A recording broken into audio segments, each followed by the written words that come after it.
Hello, everyone. My name is Susan Duman, and I am a sophomore political science major at the Bloomsburg campus of Commonwealth University. Today, we will be discussing climate crisis and severe weather conditions across the globe. I chose this topic because environmental issues has always been a hot topic in politics, and I'm currently taking an environmental issues class as a course this semester, so the subject is currently aligning with my interests and also what I'm learning for school. Why is protecting our environment so important? There are many reasons to care about protecting our environment, like to protect the lives of animals, to protect human health, to preserve natural resources for future generations' sake, and to prevent further economic damage. Here are some examples of some climate crises that have been taking place recently. We had the Spain summer of 2025. AP News reported that this past summer, Spain had records of the hottest summer for the southern European nation, which I find really interesting because I feel like the summer that we at least had here in Pennsylvania, I can't really speak for the whole of the US, we didn't have like that many nice, hot, sunny days. I feel like the weather didn't really go above like 80, if it even got to that. So, and I feel like our weather got super cold now that we're back at school. Here in Bloomsburg, at least, I feel like the weather hasn't been as warm as it was last year when I came to school at Bloomsburg. But I just found that interesting because we've just had such drastic weather differences. There was flash floods in Pakistan. BBC News reports back in August that rain and flash floods in a province in Pakistan killed 314 people and injured 156 people. And then there is the global coral bleaching that is going on. 2023 to 2025 bleaching level heat stress has reached 84% of coral reefs all over the globe. The coral bleaching is most likely a result of pollution in the water and also the rising temperatures in the water because it's been so hot, especially over in Europe. The heat is projecting onto the water and making the temperatures rise. And then some stuff that's been going on domestically here in the US, there were wildfires in California. That happens a lot. And there was the floods going on in Texas. And then, like I said, the weather has just been getting warmer, like earlier in the winter, and then it hasn't been like staying, or it hasn't been like progressing to be warmer throughout the summer. It just kind of like hits a plateau with the weather, but it has been getting warmer earlier in like March that I've noticed. And then also we haven't had as much snow that we have had in probably the past 20 years. I feel like every year we don't get as much snow as we used to. How does this affect economics? Costs and repairs to damages.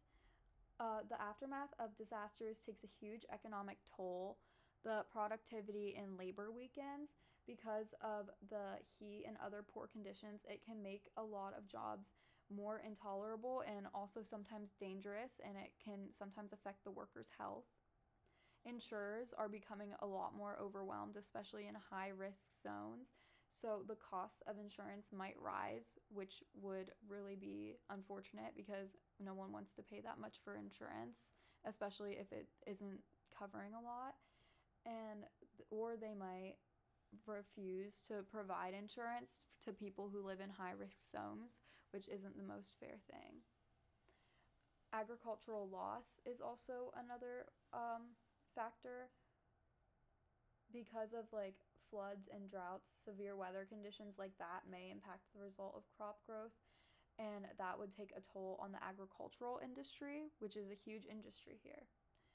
And then the GDP would lower as a result of honestly all of these things, or the GDP overall would just, because we're like lower because we're losing out on more money and we're spending more money to try and combat the effects of these environmental issues.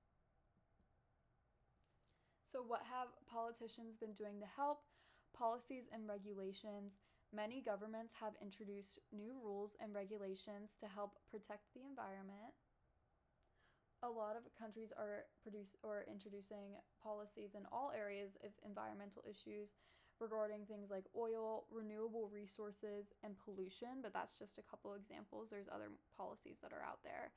International agreements, countries have been branching out outside of domestic policies and joined other countries in agreements to help prevent climate crisis. The biggest example of this, though there's been like a handful of international agreements, the biggest example that I could think of is the Paris Agreement. It is a commitment to help reduce emissions, and that's probably one of the most known and popular agreements. And then fiscal commitments. Governments across the globe have been beginning to invest more towards environmental regulations and putting more budget towards those funds. And what political challenges have come up in opposition of these environmental issues?